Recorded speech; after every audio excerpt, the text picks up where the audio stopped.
Hello and welcome to the Big H Podcast. My name's Mike Hydes and I'll be your host. It is Kibitzin with Ken Freeman today. Ken, it's great to have you along. Well, you finally got me here. I got you here, and you can't live without singing Hilton's praises. We usually start off with a little bit of information about your biographical information, but let us know a little bit about what's life like today in the life of Ken Freeman. Pretty boring. Pretty boring? Pretty boring. I'm retired. I'm the curator at the Parma Hilton Historical Society Museum, and so that at least gets me out of the house 2 afternoons a week. Plus other times that I do tinkering around, building things for the displays and down in the basement. But other than that, it's a pretty boring life. Pretty boring life. Explain to our audience a little bit what the title of curator encompasses and what your responsibilities are. I'm the one that takes care of the whole building and the collection in the building. Making sure that things are clean and nothing's disappeared. I think up and build new displays for the museum, and generally try to drive the docents crazy. So what are some of the most recent memorabilia that you've collected over there at the museum? Recently we got a sign from Dr. Blodgett, who was one of the 2 doctors when I was growing up as a kid in the village of Hilton. His office when I was like in my early teens was on Hazen Street, right next door to my grandmother's house. Okay. And my aunt was his secretary too. So, she would come over and kind of make sure that my grandmother and grandfather were still okay. So, but that was cool, Now, the other day I was getting in contact with you and you're doing a display for the window. Tell us a little bit about that window display you're working on. Okay, we did this time in the town hall. We did a display on as a replication of the Jenny Goodnow millinery shop in the village of Hilton, which was on East Avenue where the computer store is now. That building is over 100 years old. Mm-hmm. And the idea it came out. The idea came out. I found an entire cedar chest full of hats, just tucked away in the bottom of the cedar chest that were out there in the gallery, and said it was be a pretty neat idea for a display. So there's ladies' hats, and then we also expanded it into men's hats because we found a really, really nice silk top hat from Kleinhans of Buffalo, all in its hat box and everything like that. The hat is in perfect shape, which is amazing. So you got the hat display going on right now. Right. How long have you been the curator for the museum? Since May of 2017. May of 2017? Yeah. And who was the curator prior to you? Ed Gable and Jim Stilson. And was that the first year incorporation into the Historical Society, or had you played other roles before that? No, that was my first interaction at all with the Historical Society. It was, and one of the funny story that came about with that is I was hanging out at Dave Crumb's office on Wednesday nights in his little coffee place there, and to use my best Dave Crumb imitation, one night I was sitting there talking to Chuck Nichols, and Dave comes in and he goes, "Ken, can I talk to you in my office for a minute?" And it's like, now Hilton's a small town, right? So whatever goes on, somebody's going to find out real quick. And it's like, what did I do that I get in trouble for now? I'm not that young anymore. How can I get in trouble? And he came into his office and sit down here. It's like the stern father kind of thing. It's like, oh no, what did I do? And he says, so we were talking the other day, and your name came up. It's like, what? Yeah, and he says we're looking for a curator for the museum. It's like, oh, cool. You interested? It's like, well, let me think about it. But in the back of my mind, right, it's like, yeah, why not? I had retired, 6 months before, so it was a good way to get out of the house, like I said before, because otherwise I'd just be sitting there building models or whatever else. So Dave Crum, he's the president, or excuse me, he's the Village of Hilton, Town of Parma historian. Correct. Yeah. And I guess, what are your responsibilities? I know how often we want to increase membership in the Historical Society. What's a way we can go about doing that? Just word of mouth, or? Well, podcasts like this are a good way to get the word out. We're always looking for new members. We'd like to get our demographics to be more to the younger crowd, and like you, in your, what are you, 50? 55, yeah. Yeah. Just so that we get younger blood in there to continue the Historical Society as we go along. I mean, Hilton is so rich in history, and I joined as a member a couple of years ago, and then I branched off and started doing these podcasts. But there's so much that you can glean just going down Main Street that you could fill a whole history class in the middle school about. Yeah. Well, Parma Center as well. Right. Because Parma Center was, as Shirley Houston put in her book, it was the hub of the universe. And it really was. And, because Parma Center grew up before the village did, and that was like, Atchison came here in 1798 or something like that, I love to tell people that are visiting, just, picture what this had to have looked like, because it was called the Black North. What do you think this looked like in 1798?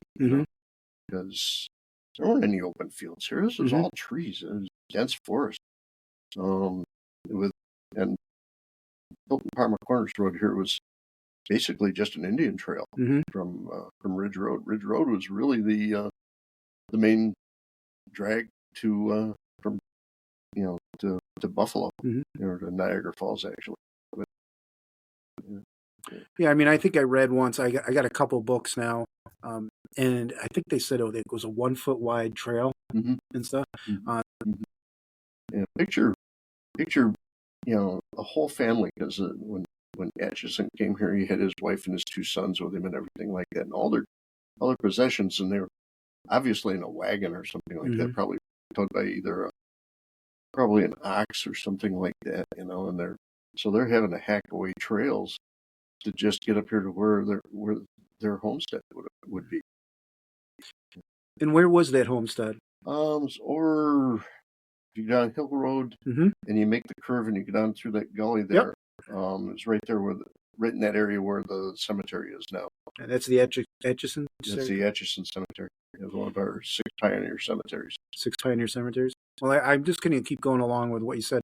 Do you remember the other 5 pioneer cemeteries or the other families? Yeah, there's the Wright Dunbar Cemetery down at the corner of North Avenue and Dunbar Road. And there's the Wright Cemetery. I think I said that. No, I'm sorry. It's the Smith Dunbar Cemetery. The Wright Cemetery over at the corner of Dunbar and Town Line Road. There's the Sage Knapp Cemetery on Town Line south of Parma Center Road. Castle Cemetery, which is right up over here across from the VFW on Peck Road, and then Hoosick up at the corner of Manitou and Ridge. Later on in the year, I'm going to have Tom Berger on for a podcast, and I want to really explore the cemeteries and things like that with him. We're going to go back in a little bit now and going in a little bit about your family's history. You talk to me a little bit about your parents, where you were born, when you were born, and a little bit about that early life of Ken Freeman. Well, I was born here in. I'm born in Parma. Grew up on West Avenue in Hilton, just past the what you would call the Quest School. Mm-hmm. From when I was growing up, that was the high school. Okay. It was a quarter of a mile from the school, so I always walked to school. Mm-hmm. My dad's side of the family, he was from down Southern Tier, down around Wellsville, Bolivar area. My mom, her whole family settled Parma Center, or were early family of Parma Center. Um, my and my triple great grandfather moved here in like 1813, somewhere in there. Okay.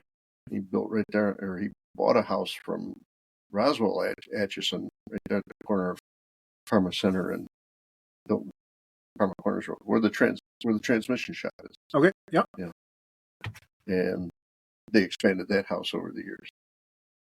But actually, my mother's side of the family, 3 of my great great grandfathers all were right there in Parma Center. Mm-hmm. There was Chauncey Knox, who's on Parma Center down by the meeting house, and William Newton. He was the newcomer of it, as it were, because he came here in like 1845, somewhere in there, and he was where the monument shop is now. Mm-hmm. That was their first house. That they built that house that was there. It was started out probably as like a 4-room rubble stone log house or something like that, and it expanded into a huge house because at one time it actually housed 3 different families. Okay. With my great great grandmother, my great grandmother, and my grandparents were all there at the same time. Yeah, they all had their separate little parts of the house. What did your mom and dad do for occupations? My dad worked at Kodak. Plus he did little side jobs. He was during the summer here, especially in the spring, he had a Ford 8N tractor, and he would go and plow and disc gardens for the locals here. Mm-hmm. I was thinking about that when I was coming over here today. This is about the time of the year that the phone would start ringing back in the 60s, and the people, his regulars that wanted to have their gardens done, and he'd go off, around the end of May and plow gardens and disc them up every day. And there's probably 20, 25 different people that were regulars in this. And in the 60s, everybody around here had a vegetable garden. So, right. Nowadays, some do, some don't. And what was your mom's maiden name, and what did she do? She was an Odell. Okay. And she worked for, let's see, from 1964, 65, somewhere in there, until she was 88 or 89. She worked for Hamilton Manor Nursing Home. Okay. And we kind of joked that she finally ended up retiring from there because she was older than some of the residents, and a lot of the new aides would think that she was just one of the residents that was running around there. But she did laundry there. She started up as a part-time cook, and then somehow shifted into doing laundry and the like, probably because she couldn't very well. But she worked there, you said, till 89 years of age? Yeah. And then how long did she survive? She was almost 92 when she died. Okay. And that was 5 years ago. 5 years ago? No, it's more than 5. It was like 2015, I think. Okay. 16, somewhere in there.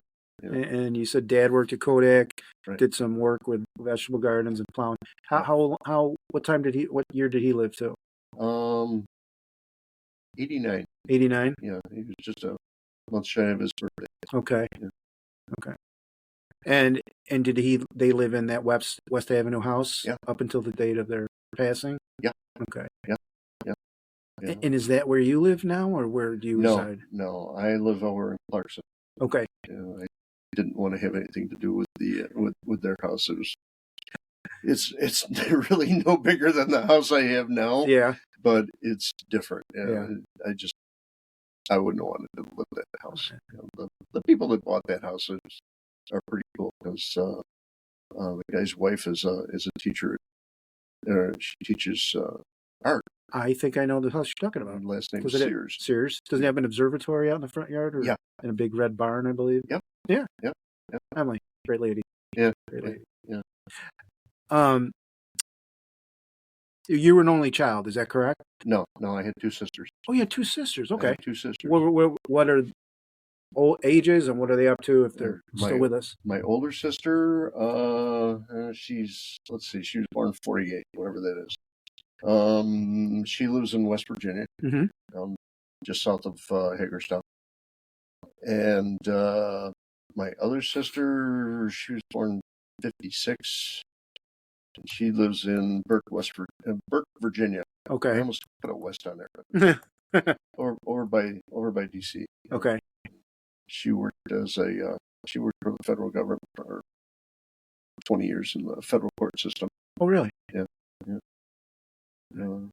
And the sister that's in West Virginia, was she employed ever? She went to college to be a school teacher, and she actually taught at Northwood for like a year, I think, or something. And I got married and chased her Navy husband around the world for 20 years. Okay. But she mostly worked things like bookstores and places like that. Yeah. So that one what's her name? The one at West Virginia. She's in it. What's her name? Janice. And did she marry, obviously, and have children or no? No. Kids. And then neither one of them had kids. Okay. Yeah, none of us had kids. None of you had kids. No. Now the one in Virginia, did she marry as well? Yeah. Okay. Yeah. Okay. Gotcha. So there's 48, 56. What year were you born? 51. 51. Okay. Yeah. All right. So you're in between child. Yeah. Okay. Yeah. What was that like being the only boy in the family? I don't know if you got schooled by one or schooled by both of them. Yeah. Yeah. It was. Yeah. You. I don't know. It was just. It was one of those things that was the way it was. Yeah. What was life like then growing up in Hilton? Let's like what you guys do for fun, or I guess the culture of Hilton in that time. I know you graduated from Hilton in 1970. 69. Oh, 69? 69. Okay, then I looked at the wrong year, but my face is in there. Yes, it is. I also found out a couple things about you were in the rifle club. Is that true? That's right. And I also was on the golf team.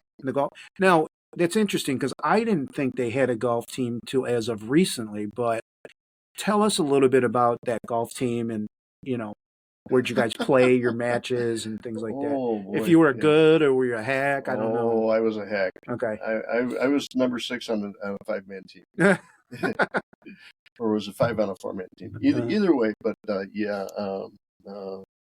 one of my best lines that I love to use about playing golf is, for me, it's like landscaping with the wrong tools. Yeah. Which course did you play? I think our home course was Durand Eastman. Mm-hmm. That's the one that I remember we played at most. We played at I think it was Reese over at Ridgemont Country Club once, which is pretty neat. That's a heck of a course. And I played 9 holes, and I think my score was 72. Okay. So that's how. Huh? That's at Ridgemont? That's at Ridgemont, yeah. So that tells you how terrible I am.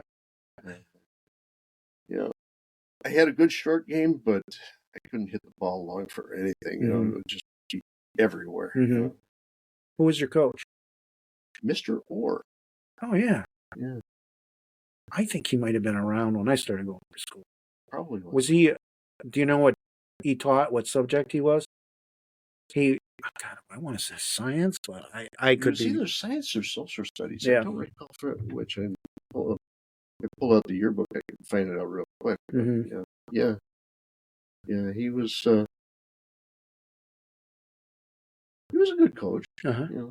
Like, how do you coach golf? I mean, how do you coach? I mean, isn't it like you match them up? Oh, got to keep your head down.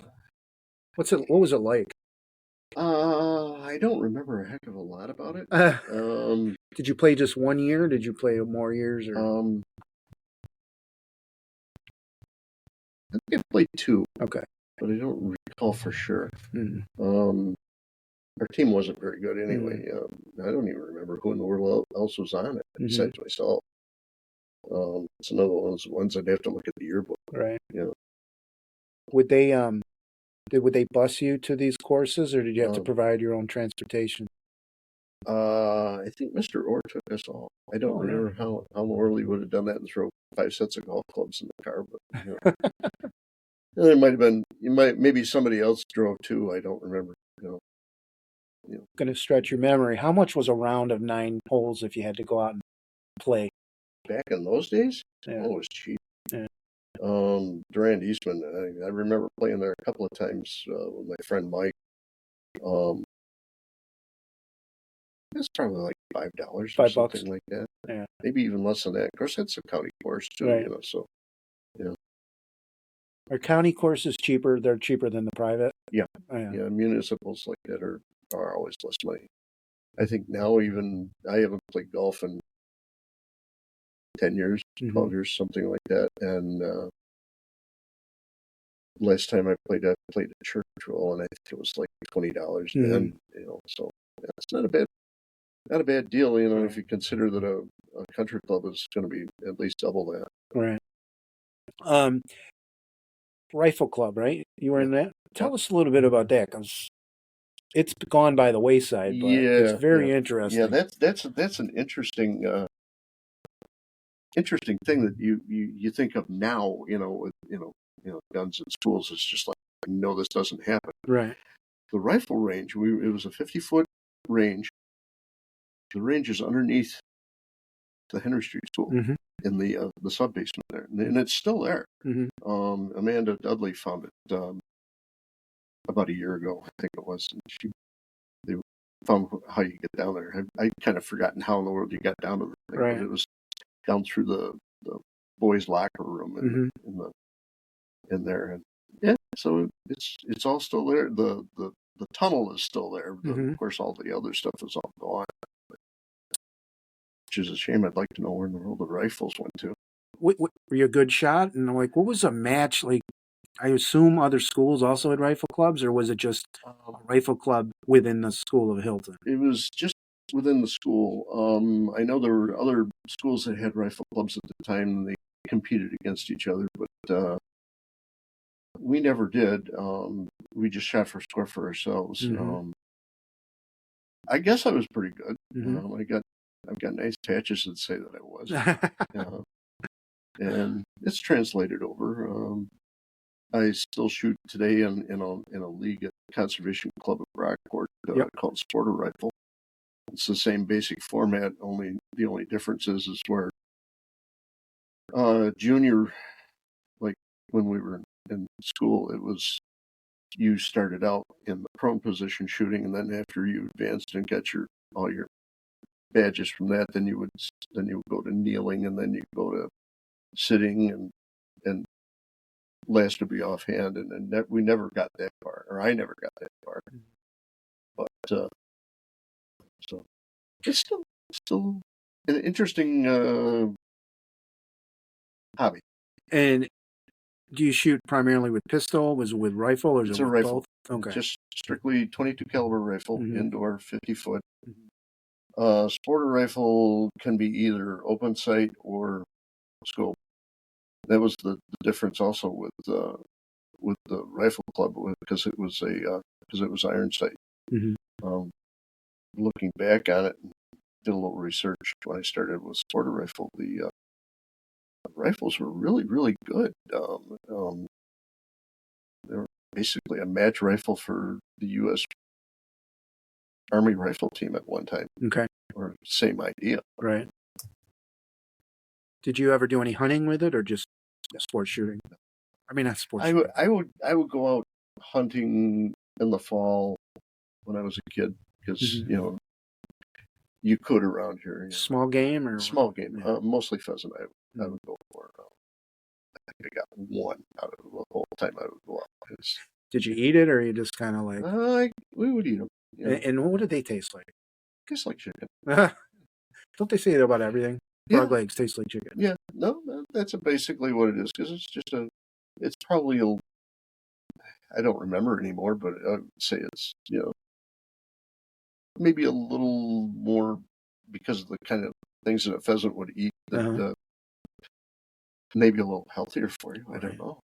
How did you prepare it? Like, I'm obviously got to pluck the feathers. Was it, you know, cook it over a fire? I handed if I got one, I would hand it to my dad and let him do it. He knew how because when he grew up in the 20s and 30s, he did a lot of hunting. Hmm. I've still got two of his shotguns from when he was growing up. So What was his first name? Franklin, Franklin.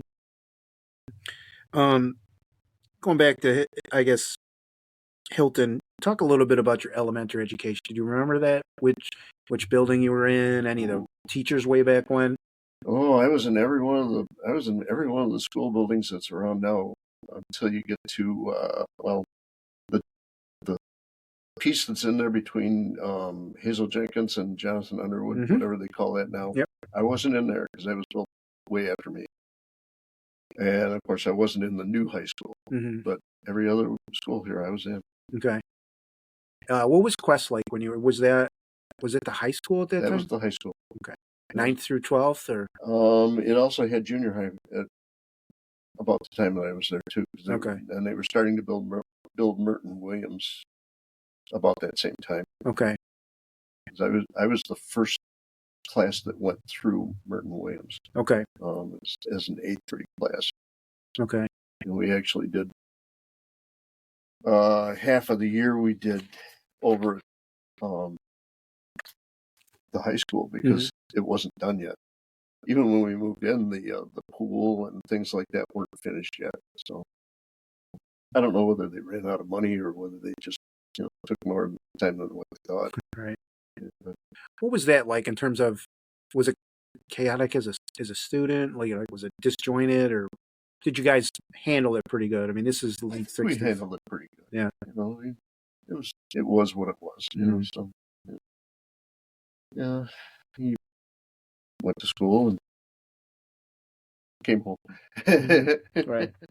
Yeah. Did you have any jobs you did during school, during high school or middle school? I had a paper route. Hmm. I had a paper route with the Rochester Times Union Hmm.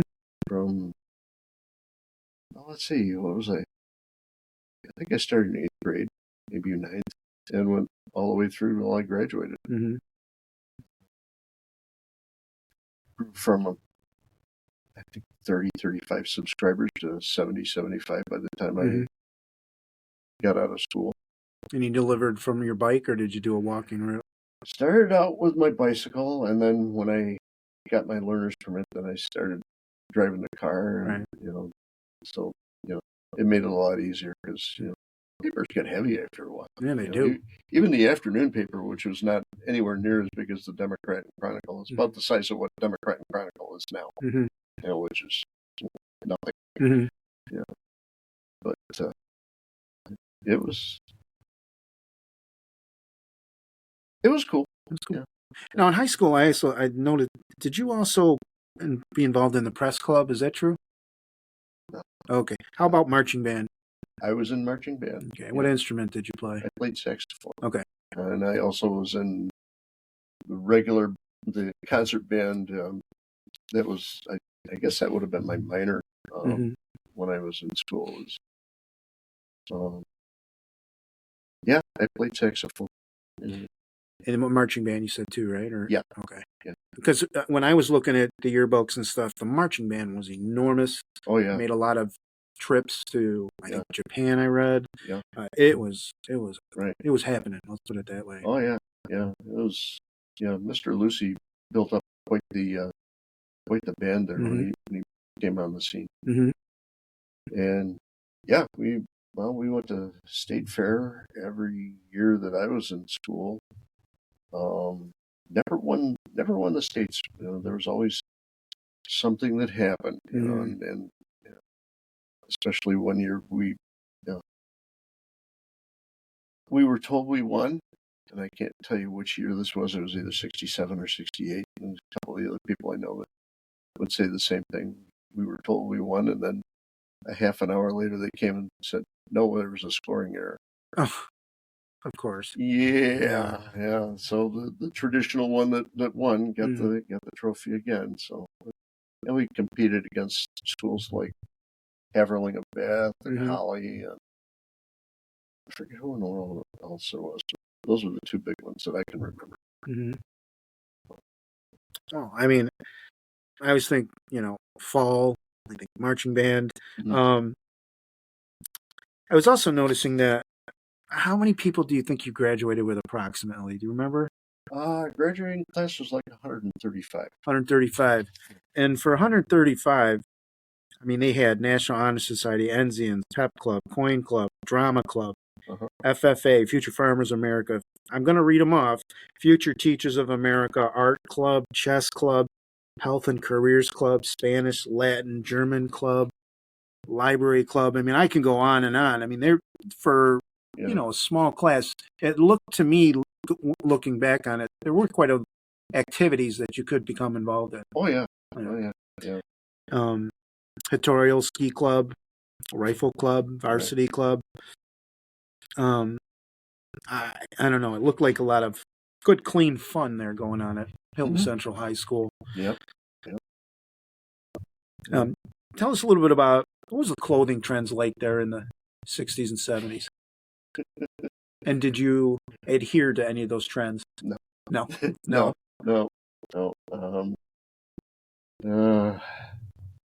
I was kidded all through school, and the class will.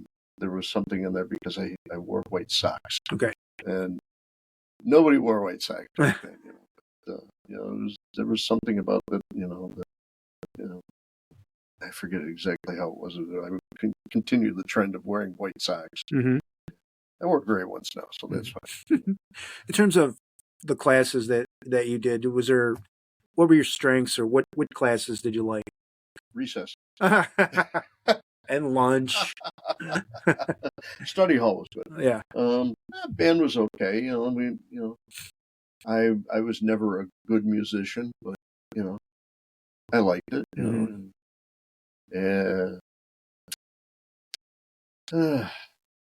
what was I good in? Well, you don't have to be good. Maybe just enjoyed being in that class. Any teachers that, stick in your head, like, good or bad?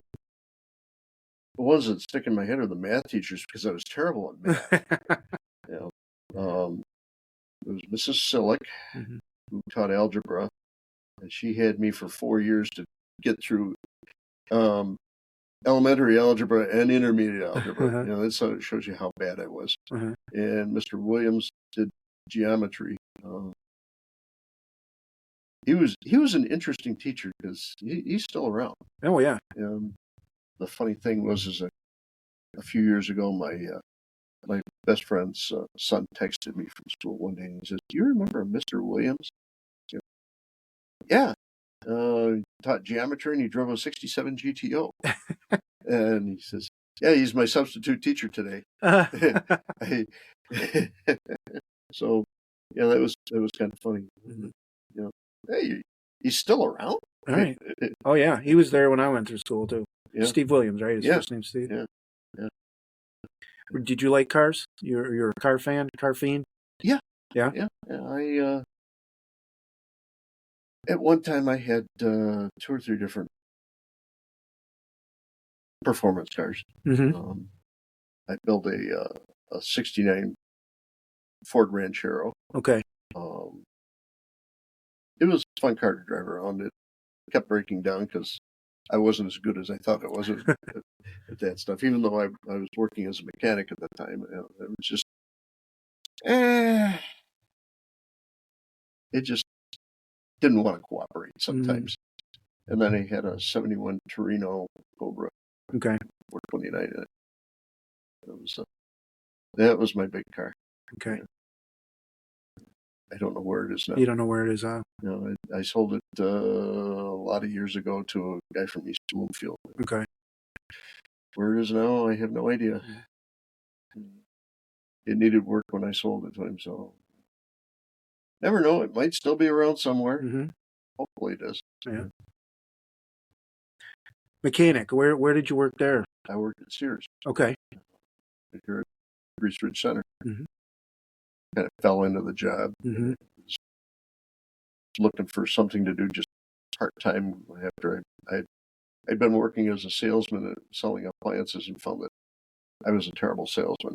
Okay. A couple of my friends worked at Sears and they said, hey, they're always looking for people for, winter, for the fall season to, bust tires and all that. So I applied, got the job, and somehow or other stuck it out for almost 39 years. 39 years. 39 years. What was it like being a mechanic at Sears for that many years? I mean, that's a pretty general question, but do they treat you well and stuff like that? The pay was okay. Mm-hmm. The best thing that Sears had going for it as far as that goes was they had their profit sharing to start out with. And when I got working full time and got vested there, I asked one of the old heads that was there, I said, what's the story on this and should I get into it? And he says, yes, absolutely. And I'm glad I followed his advice because it's made a nice little nest egg. Good. And you said you retired in 2017, was it? 16. Yeah, okay. Just before Labor Day. Okay. What was Hilton like in those years that you were growing up, from age 6 to age 18 and stuff? Age 6, I hardly remember. Yeah. whenever, like you have that when you start vividly remembering whether it's your high school years or middle school years, like what was Hilton like? I mean, I can look at pictures. Very rural. Mm-hmm.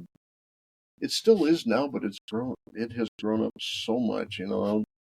Somebody will say, "Well, I live on this street," and it's like, "Where's that?" Mm-hmm. And they'll tell you, "Oh, okay, that was so and so's farm." Mm-hmm. Boy, growing up, lots of apple trees. Mm-hmm. And from the stories, there's like half of the apple trees when I was growing up that there was back in the 30s when my mom was growing up here. It's 1934. There was a big freeze and it killed off half. And it was one of those ones where it was like in the 40s and 50s one day, and then the temperature just fell, went to like minus 20 or something like that. And the old timers said that you could actually hear the trees explode because the sap just froze and just blew the trees apart.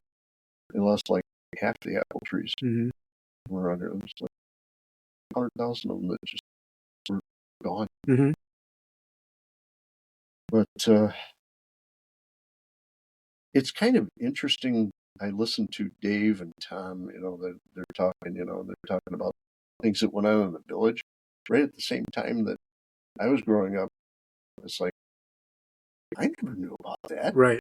So there's like a dividing line from where you lived that, you would know different things about what was going on. It's just one of those interesting little things that, okay. When I was doing a little bit of research about the 60s, you graduated in 69. Kind of a tumultuous time there with President Kennedy and MLK and I Have a Dream.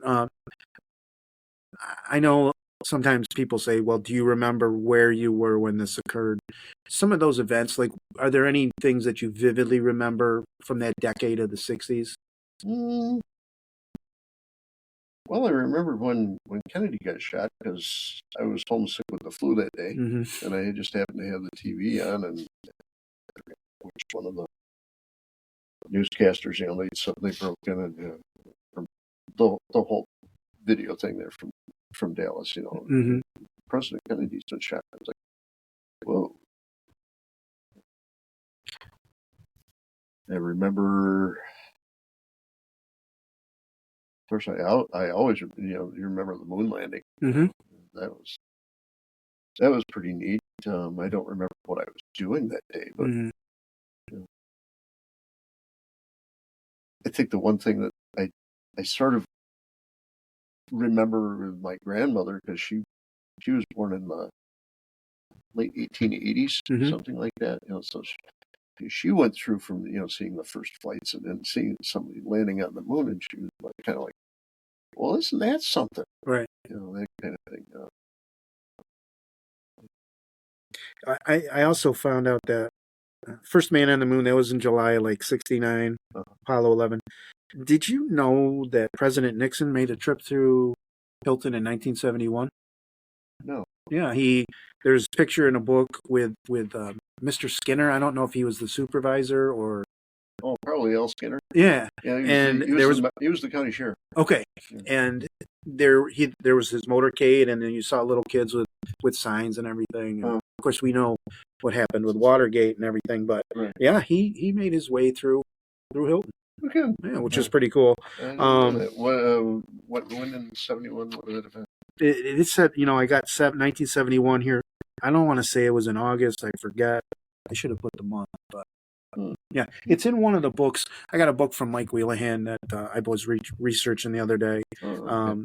And of course, we had our first troops in Vietnam in '65. Right. And then you went into the '70s. So, what more were like the businesses like in Hilton? I mean, you brought up the Apple business, right? I know that was big. How else do you recall or do you remember our Main Street or our transportation and what Hilton was like? Well, the thing that I tell visitors now is we've got a whole display now in the Stilson Gallery on just exclusively the businesses of Hilton. Mm-hmm. At one time, there was 4 grocery stores, and I joke with that because that's one of each religious denomination, which is fairly true. There's 2 hardware stores at that time, 2 dentists, at least 2 barber shops, Mm-hmm. 3 gas stations, a drugstore, of course, and a bank. We had the State Bank of Hilton. Mm-hmm. We thought that everybody probably thought that was the greatest thing in the world. It's the State Bank of Hilton, one branch. Well, actually, it was 2 after the fire in '65. Mm-hmm. Like 1970, they branched out over into North Greece. Let's see, what else was there? Do you have any restaurants and stuff? Hotels? Yeah, well, there was the Arlington Hotel. Mm-hmm. I wouldn't have been allowed in there.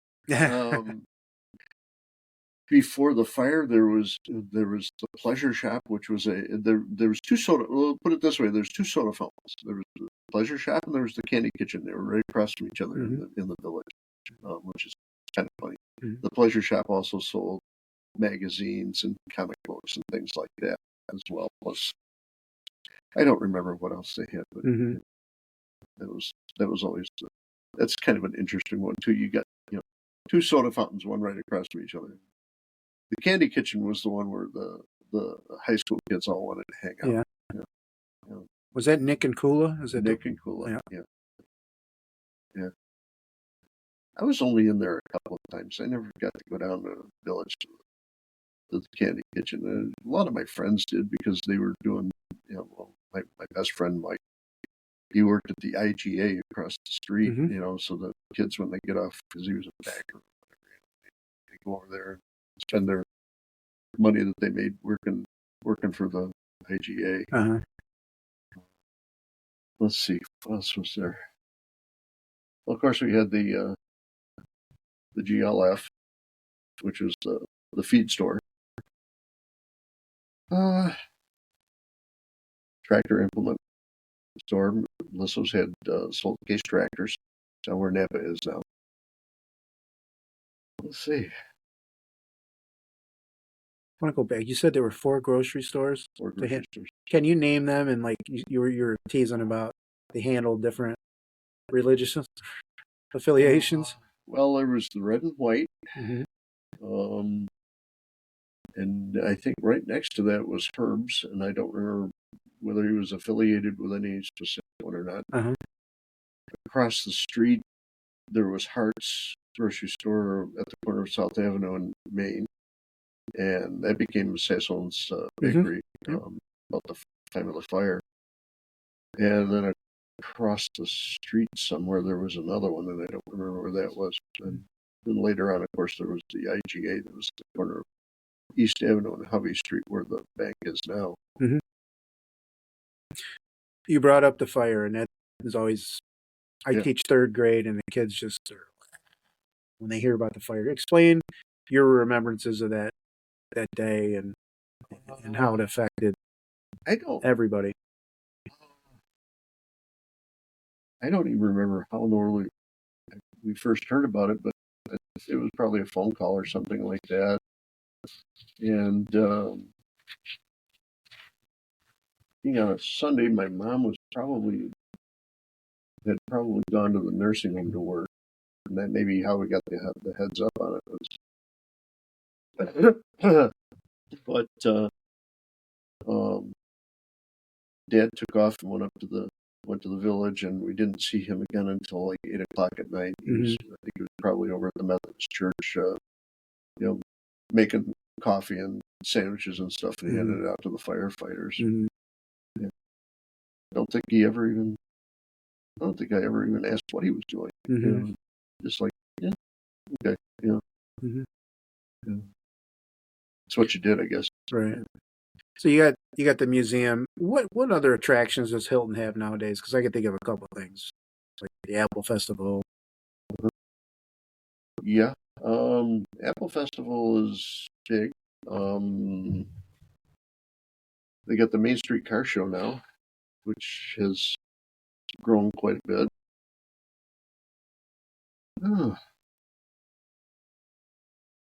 What else?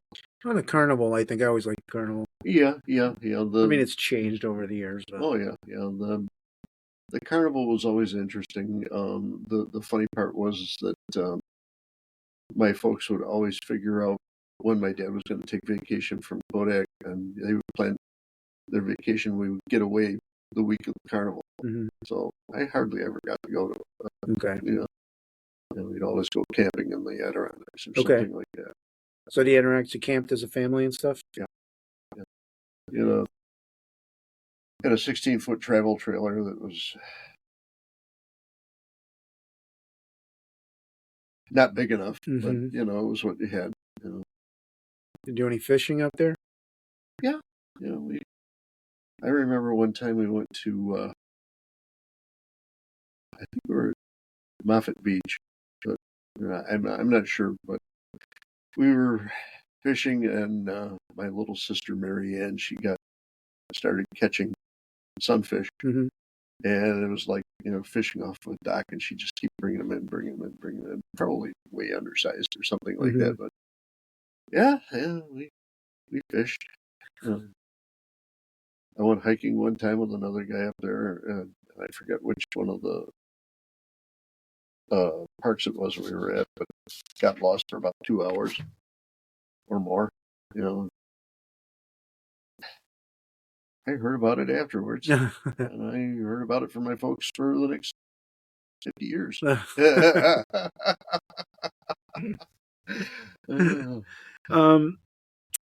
What are some of your hobbies or interests that you do now? I mean, I know you enjoy being the curator at the museum, but if you wanted to relax, what does Ken Freeman do?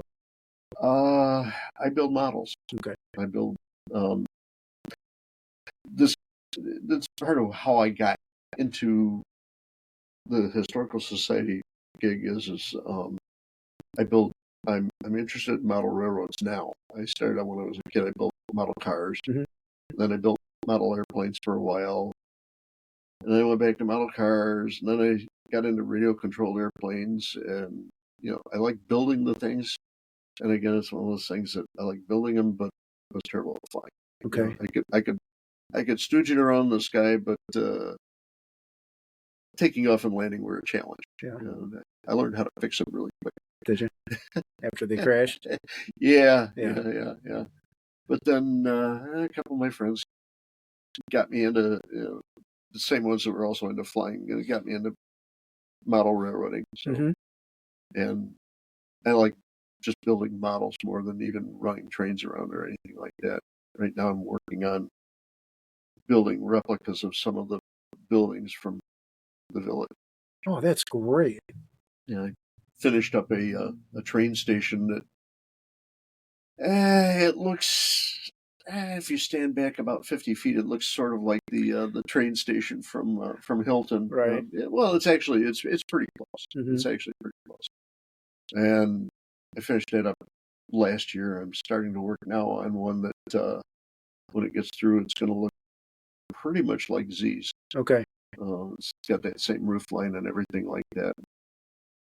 So that'll be fun. That'll be an interesting one. I mean, take me into, like, how does that start? How does that project begin? Do you just do a scale drawing or, supplies? How do you go about doing that?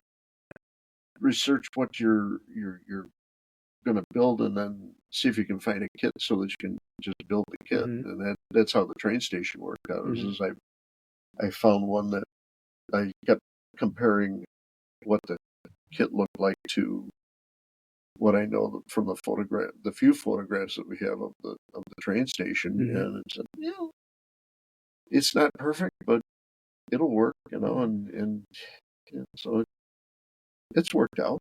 God, that sounds neat. Yeah. I tried to make a diorama of the whole thing based on a couple of pictures I had from a big snowstorm of '77, and there was a picture. It's over in the museum now of they had a snowplow come through, and the snow. When I started doing the measuring on it, and the snow was at the top of the snowplow, and this is one of the big old Russell snowplows. And I figured out what the height on that was, like 13-foot high snowbanks. Incredible. Yeah. Well, that's like, whoa, and that was a heck of a snowstorm. Yeah. It's like I was working in Victor at the time, and it took me 3 days before I could get home. No kidding. Yeah. No kidding. Wow. I stayed with a friend of mine up in Spencerport until because all like the dip up here by the museum, that whole spot there where that creek runs through, filled completely full of snow. The story that they tell is they brought a snowblower from the airport over here to clear that out. They had a couple of workers with metal poles. They'd sit there, and the snowblower would come in with that in there a little bit, chew away, and then they'd sit there and they'd probe to try and find cars that were in there, and then they'd take another bite in and come back out again.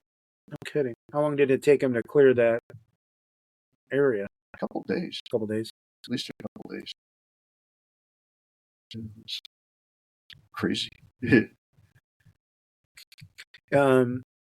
Who do you think has been the most influential person in your life?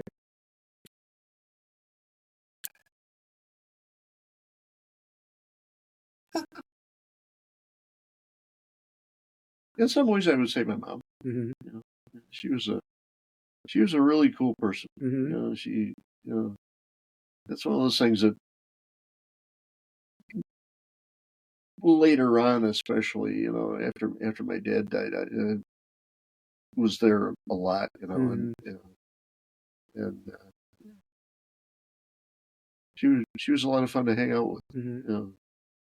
She could tell a good story, or at least give a good quip afterwards. Yeah. Was she a good cook? You said she.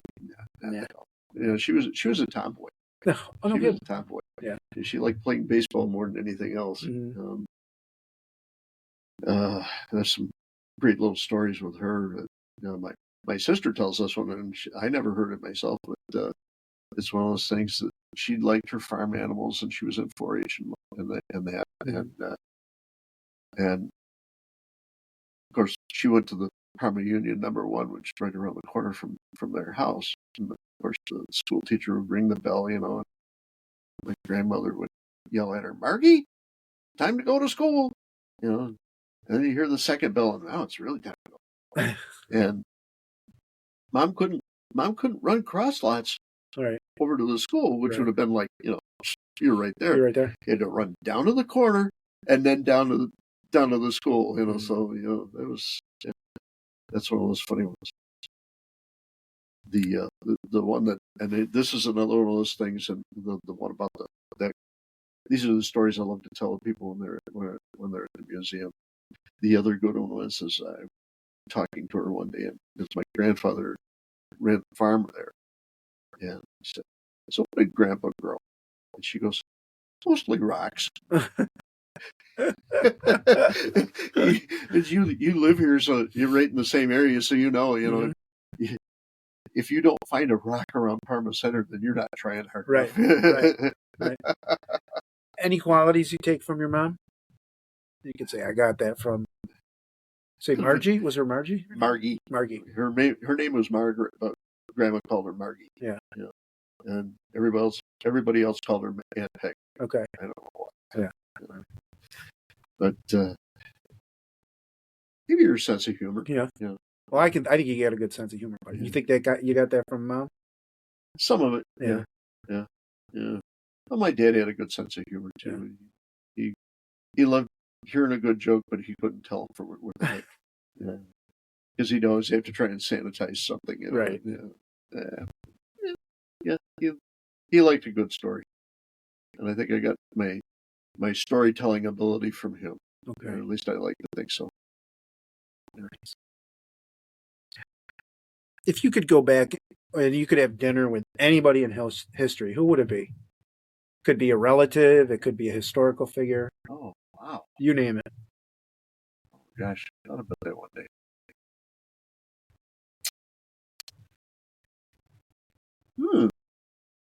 There's a few that would be kind of interesting. Ben Franklin comes to mind. Mm-hmm. If I could get into the Back to the Future DeLorean, maybe just go back and visit with the relatives from here, from the 1830s. Right. Just pop into because my great grandfather Knox owned the general store down here at the corner. Just walk in and better be wearing the right kind of clothes, because otherwise you.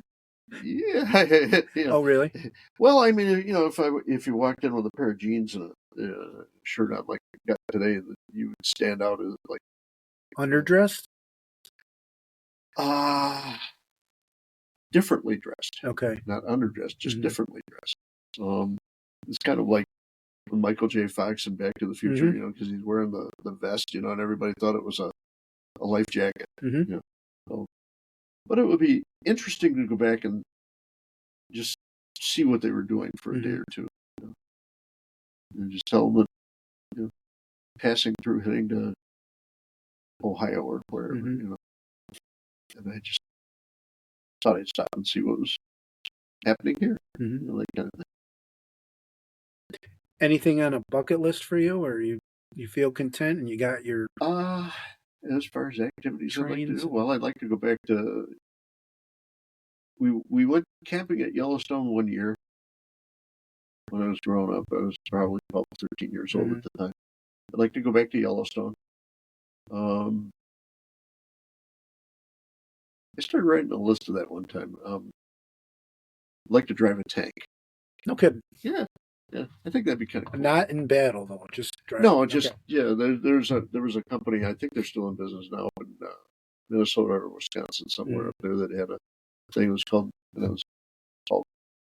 strangely enough, drive a tank. And it let you run the thing around the third course and pay extra to crush a car. I think it'd be kind of cool. Sure. Why not? What guy doesn't want to crush a car? Drive a tank over a car. Yeah. On my podcast, I ask people what makes Hilton unique. I mean, I know it's changed over the years, but you've lived here your entire life. What makes us special?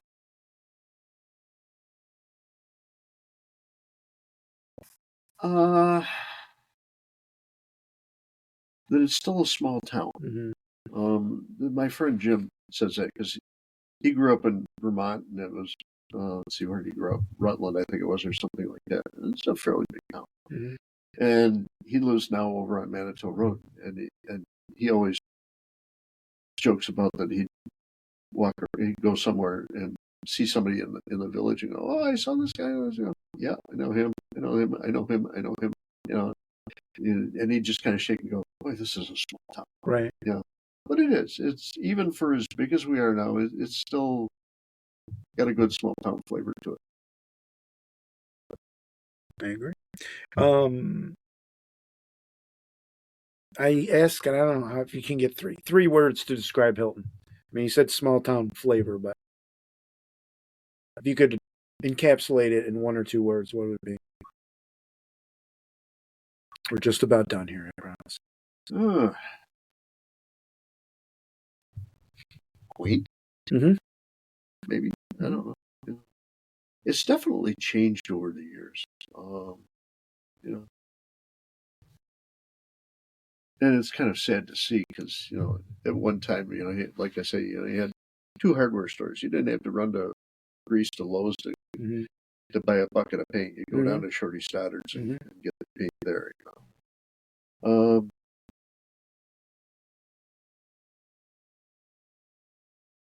I don't really go into the village all that much anymore, so it's kind of hard to really put a definition on it. Right. Right. When I come over to the museum, I don't even drive through the village. Mm-hmm.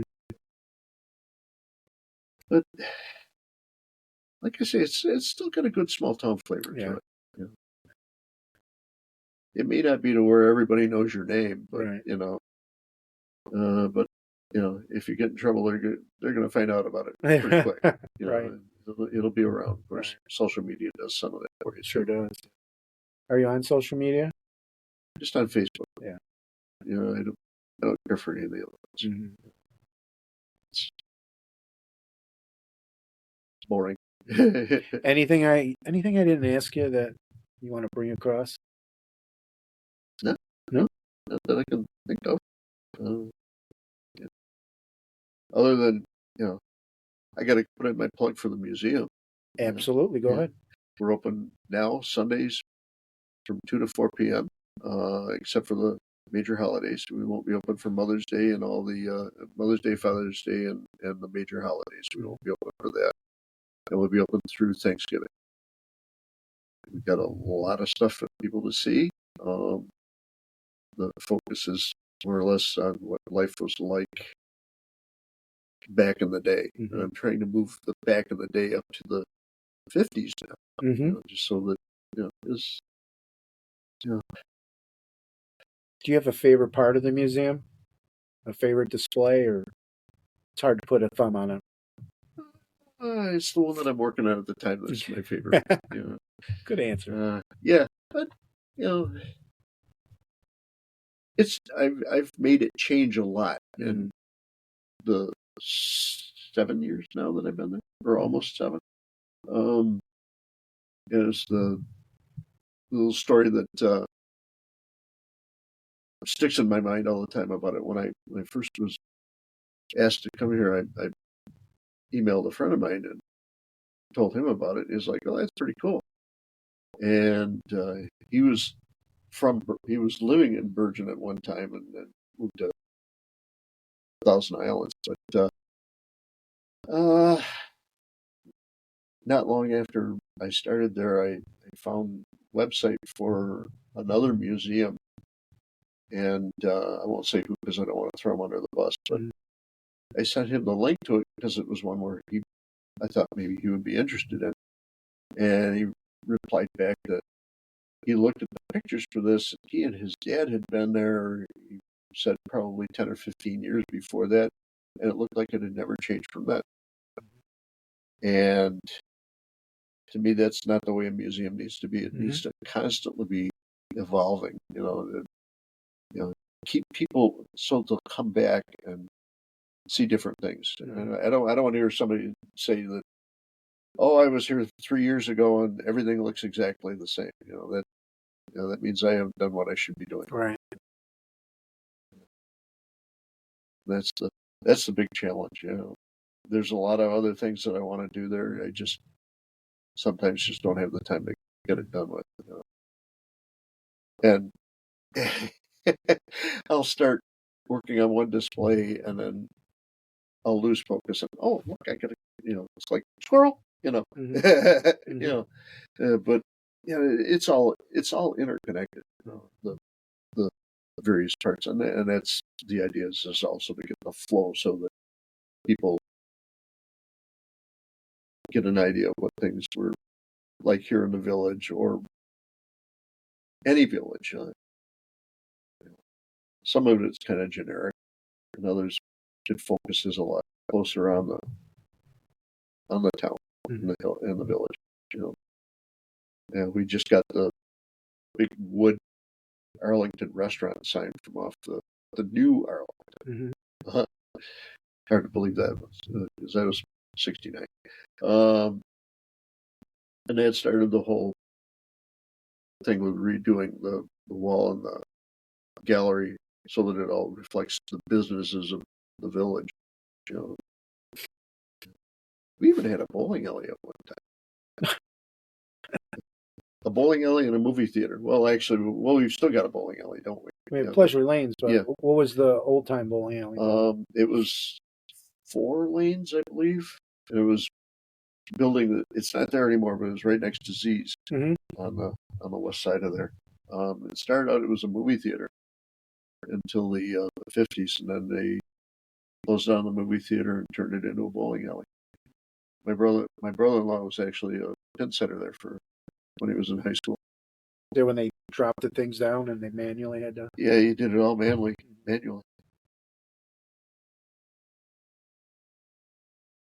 Tried to get him to write down his stories of his adventures of being a pin setter, but he hasn't done it. And done it yet.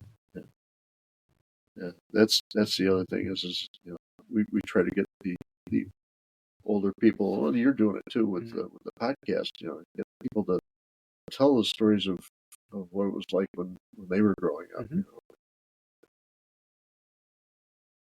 While the memories are still relatively fresh. Right. And I do. I welcome anybody that wants to come on. I mean, I've been plucking away people that I know are involved in the fray, but I'm willing and able to get all of this down. You got documentation, history, and Dave Crum has so much in his mind. Oh yeah. That you want to get it all out, so you can preserve it digitally. And I know John Foster is really into that. Yeah. Tommy as well. Oh yeah, Tom Berger. Oh my word! If you ever want to know the family history of any family in this town, you'll know it. Well, I've been trying to tie him down. He's been out of town here, then he's out of town there. But he's very nice. He's always like, I'd love to be on. I'm going to be in town after such and such a date. So I'm looking forward to that. And I know he Dave Crum is at the community center on Wednesday nights, I think. Right. Yeah. From 7 to 9, is that? Somewhere in there, I guess. I haven't been down there quite a while. And he always talks about they have a roundtable discussion there, and the boys get there and they rehash old stories. He's got his regulars down there. Well, listen, Ken, it's really been a pleasure having you on the podcast. There's a lot of things I learned from you that I think we could even branch off into more discussion about. But in terms of having you here, this has been, Mike Heist with Ken Freeman, the curator of the Parma Museum. Kibitzin with Ken. Ken, you can sign off any way you want, but otherwise, that's pretty much where I'm coming from. Well, if you think of other questions, you know where I am. I know where you are because I could basically throw a rock to it. So. Yeah. It was like, okay, where does he live? And it's like, by the way, how old is this house? I believe it's 1929 it was built, and I forget the people that had it before us, but then the Baird family had it before we did. And so, 1929. Really? Yeah. I mean, if you go 20 feet that way, you're going to run into a cellar that, it's kind of scary, but it's an all rubble stone. Yeah, all rubble stone. Yeah. But it's been a nice homestead for us for about 18 years. So. My great uncle in 1938, the greatest name for a kid, and probably sailed him in the wrong ways. But my great uncle, his name was Isaac Newton Odell. Yeah. But we always called him Uncle Newt. Mm-hmm. But he was a photographer, and Mm-hmm. he worked for Defender Chemical, which is like a competitor of Kodak's. He was an amateur photographer.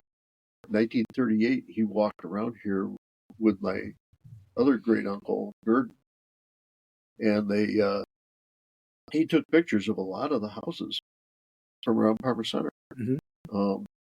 I'm not sure whether he took a picture of this one or not. Yeah. But it's like that would be somebody else I want to go back and say, dude, take a picture of that one. Maybe you could go to dinner with that person. Yeah. Well, I remember him. Right. Because he was, he was still alive when I was growing up. Mm-hmm. He lived over in Cobb's Hill when I was a kid. Quite the house. It was like a Tudor house. Dave tells us, I don't remember exactly when this was, but he went to an estate sale at that house. I've got a couple of pictures. He apparently was a good gardener. The gardening genes grew well in the Odell family, and Newt apparently was pretty good with flower gardens. Mm-hmm. Well, you've been pretty good bringing history to us, so keep up the good work over there at the Town Hall, Parma Museum, and you're welcome anytime here on the Big H Podcast. Well, thanks a lot, Mike. Thank you.